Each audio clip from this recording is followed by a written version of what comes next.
안녕하세요. LA의 정교수TV입니다. 구독과 좋아요, 알람 설정은 영상 제작에 큰 힘이 됩니다.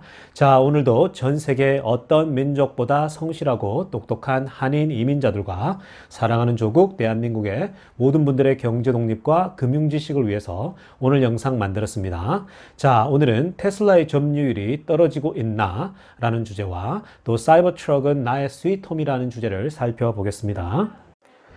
최근에 테슬라의 점유율에 대해서 논쟁이 많은데요. 특히나 테슬라 공매도 세력들이 중심이 되어서 계속해서 공격을 하고 있는 형국입니다.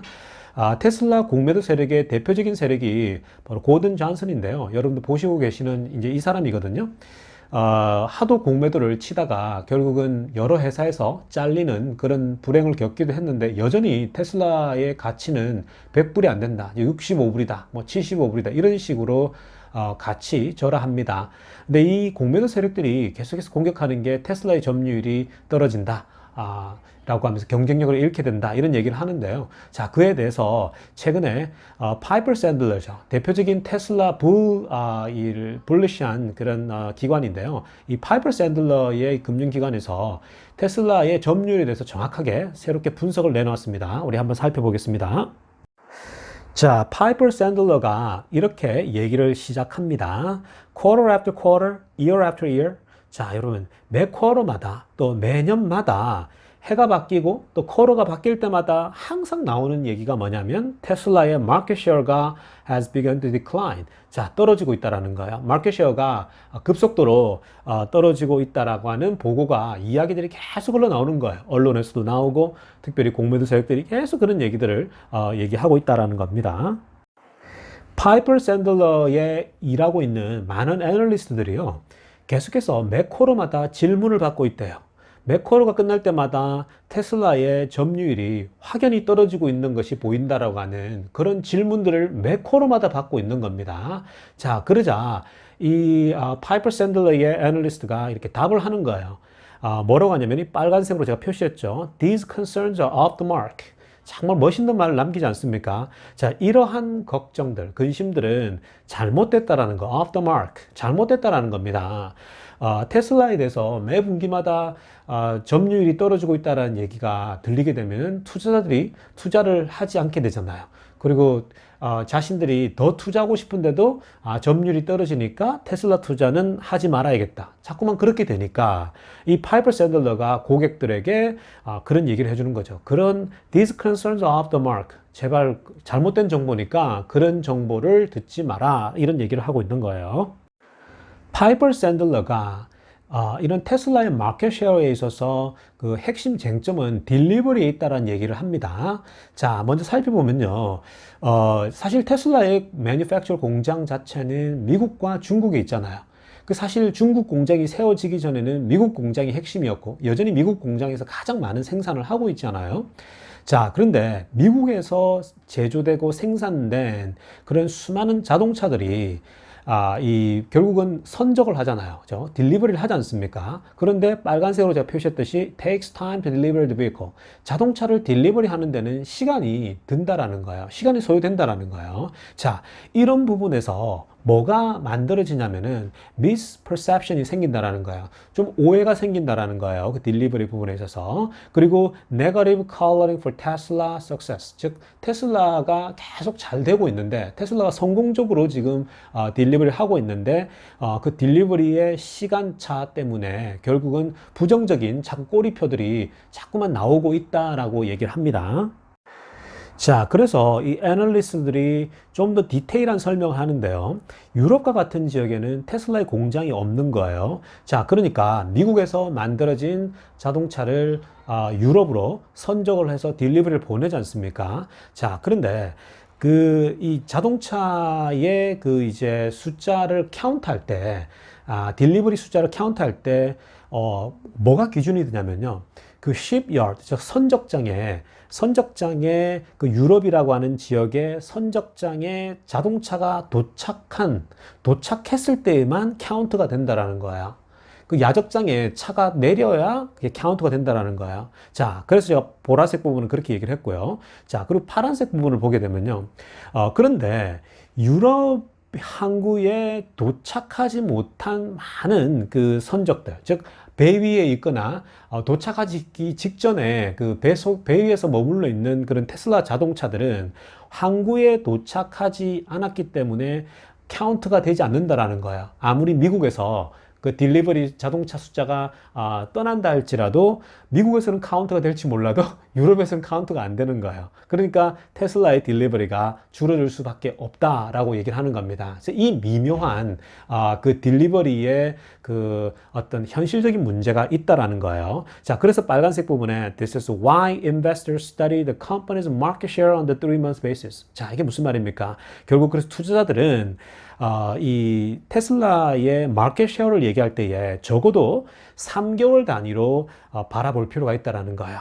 즉, 3-month basis, 즉 3개월 단위로 이 테슬라 자동차의 마켓 쉐어가 어떻게 움직여지고 있는가를 봐야 되지 단기간에 짧게 보다 보면요. 그거의 카운트가 정확하지 않을 수가 있다는 거예요. 아직도 딜리버리 중에 있는 게 있고 아직도 배에서 출발했지만 여러 절차 때문에 느리게 출발할 수 있는 것이 여러 가지 문제가 이슈가 있는 거 아니에요. 그러니까 우리가 이 테슬라 마켓 쉐어는 좀 먼 긴 안목으로 이렇게 천천히 볼 필요가 있다는 겁니다.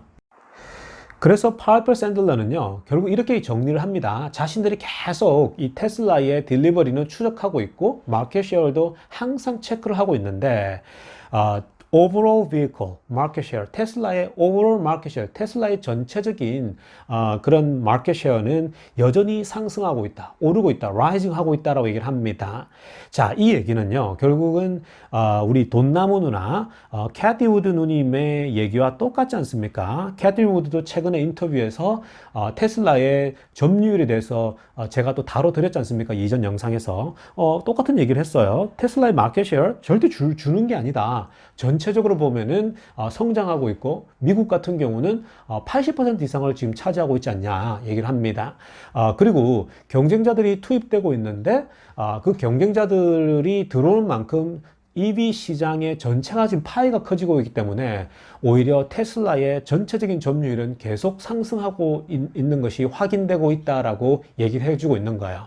그러니까 여러분 테슬라에 투자하시는 분들은 저희와 함께 계속 체크를 해야 되지만 여전히 테슬라의 마켓 쉐어는 오르고 있고 그리고 좋은 정보들을 계속 여러분들이 들으시면서 투자에 임하시면 되겠습니다. 자, 다음 소식은 굉장히 흥미롭고 재미난 소식인데요. 자, 여러분 그림에서 보시는 것처럼 이 사이버 트럭이 있고 뒤에 RV 같은 게 자, 여행용 그런 주거지가 이렇게 붙어 있잖아요. 여러분 그 미국에 와 보시면 그 많은 사람들이 그 자신의 픽업 트럭 뒤에 이렇게 RV 같은 여행용 차량을 연결해서 다니는 사람들이 굉장히 많습니다. 특히나 그 은퇴자들 있죠. 이 은퇴한 사람들이 아예 집을 다 팔아버리고요. 이런 식으로 트럭에 아예 RV차를 연결해서 노인 두 부부가 평생 여행을 하면서 살아가는 사람들이 있어요. 그 주거지 삼아 그냥 미국을 여행을 하는 거예요. 또 이런 은퇴자들 뿐만 아니라요. 그 산호세 같은 정말 집값이 굉장히 비싼 곳 있잖아요. 그러니까 집값을 내기 힘든 그런 형편인 사람들은 아예 이런 식으로 픽업 트럭 뒤에 이런 RV를 연결해서 이런 아예 주거지로 삼는 경우가 많습니다. 그래서 회사에 출근도 하고 그러거든요. 오히려 방세를, 즉 월세를 수천 불씩 내는 것보다 훨씬 싸게 먹히기 때문에 이러한 사람들이 등장하죠. 그리고 여행자들도 많습니다. 많은 여행자들이 뒤에 이렇게 각자 자신의 RV를 연결해서 미국이 땅덩어리가 넓다 보니까 이렇게 1년에 뭐 6개월씩 또는 3개월씩 여행하는 사람들도 굉장히 많거든요. 자, 그러니까 지금 여러분들이 사진에서 보는 것처럼 이런 트럭 뒤에 RV를 연결하는 그런 모습들이 굉장히 미국에도 많고 유럽에도 이런 부분들이 굉장히 선호되지 않을까 생각이 드는데요. 자, 그런데 재미난 것은 뭐냐면요. 이렇게 살고 있는 사람이 이런 질문을 던집니다. 이 일론 머스크에게 이렇게 질문했어요. Can I plug my tiny house into the Cybertruck to power it? 자, 여러분 굉장히 재미난 질문 아닙니까? 자, 나의 작은 집을 사이버트럭과 연결하면 전기를 끌어쓸 수 있냐? 이 질문을 한 거야. 즉, 사이버트럭에 내 집을 연결하면 내 집에 전기를 땡겨 쓸 수 있냐라는 거예요. 자, 그랬더니 일론 머스크가 yes라고 합니다. 당연하다고 얘기를 하는 거죠. 여러분, 사실 이러한 것이 최근에 텍사스에 전기가 다 나갔잖아요. 그죠? 갑자기 그 기후변화 때문에 전기가 나가면서 실제로 테슬라 차에서 에너지를 땡겨서 며칠간 사용했다는 기사도 나지 않았습니까? 자, 그러니까 어찌됐든 이런 것이 사이버 트럭이 나오면 가능하냐는 질문인데 yes라고 그랬죠. 그래서 이 부분에 대해서 디테일하게 한번 살펴보겠습니다. 사실 사이버 트럭을 이용해서 새로운 삶을 살아보겠다라고 하는 그런 아이디어들은요, 이미 2019년도 후반부터 나오거든요. 사이버 트럭을 활용해서 살아가는 삶을 사이버 리빙이라고 합니다. 자, 사이버 트럭 뒤에 작은 집을 연결하거나 혹은 RV를 연결하는 거죠. 아까 그림에서 본 것처럼 그러한 인생을 사이버 리빙이라고 그러는데요. 2019년도 후반에 사이버 트럭이 처음으로 공개됐죠. 그때부터 이러한 아이디어들이 여러 사람들에게 SNS를 통해서 공개되기 시작합니다. 자, 그래서 이 사이버 트럭이 공개되자마자 많은 RV enthusiast, 즉 RV를 사랑하는 사람들, 그리고 tiny homeowner, 작은 집을 가지고 있는 사람들이 많단 말이에요. 트럭 뒤에 작은 집을 연결해서 이 미국을 떠다니는 사람들이 굉장히 많은데요. 이러한 사람들이 자신들의 흥분됨과 인사이트들을 여러 곳에서 공유하기 시작합니다. 그래서 그러한 어떤 공유들이 SNS에 일어나면서 정말 기발한 아이들이 등장하거든요. 그 중에 한 사람이 게슬레인이라는 사람인데요. 이 게슬레인이라는 사람은 자신의 홈페이지에 자신의 이런 자연에서 살아가는 삶을 공개하거든요. 트럭 뒤에 작은 집을 연결하거나 RV를 연결한 삶을 사는데, 이 게슬레인이라는 사람은 자신의 와이프와 오랫동안 이런 삶을 산 거예요. 수년간 오프그리드 삶, 즉 오프그리드라고 하는 것은 거주지에서 정부에서 제공하는 전기와 물을 공급받지 않고 그냥 차로 떠돌아다니면서 바닷가에서 뭐 한 달, 또 산에서 한 달 이렇게 사는 사람들이거든요. 그러니까 자체적으로 전기나 물을 공급받아야 되지 않습니까? 근데 이 사람들이 자체적으로 살아보니까요.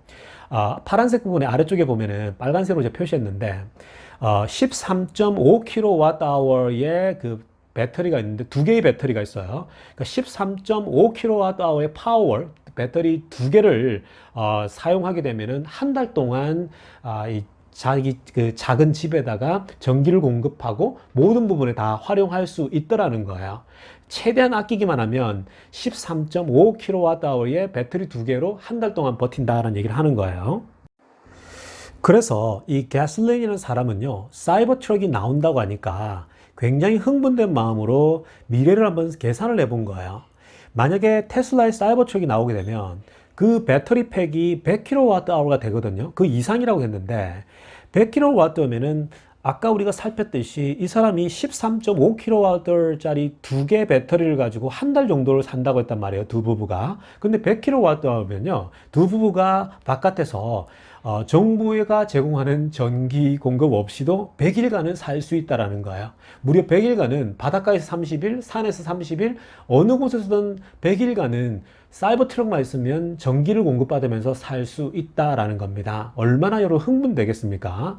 자, 이와 더불어서 사이버 트럭에는 테슬라의 강점인 그 에너지 사업부에서 태양광 패널을 이제 설치할 수 있다고 하지 않았습니까? 태양광 패널이 이제 같이 곁들여지게 되면요, 결국은 해변가에서 여러분 100일간 머문다고 했을 때 차만 세워두기만 하면은 배터리가 다시 충전이 되는 거예요. 태양광으로. 여러분, 이게 신재생 에너지죠. 그냥 여러분 다른 데서 공급받지 않더라도 그 태양광으로 그냥 다시 배터리가 차지되게 되면 전기를 그냥 무한대로 계속 공급받을 수 있게 되는 거죠. 여러분, 이게 상상이나 되십니까?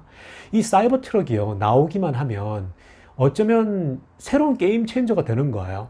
정말 많은 그 여행자들이나 RV 그 추종자들, 또 자연주의자들 바깥에서 정말 스스로 이 에너지를 공급받으면서 정부에서 공급받는 게 아니라 산이든 들이든 어디에서든 차를 세워두기만 하면은 전기를 자체 생산하면서 공급받는 그런 새로운 시대, 완전히 새로운 시대가 나오는 거거든요.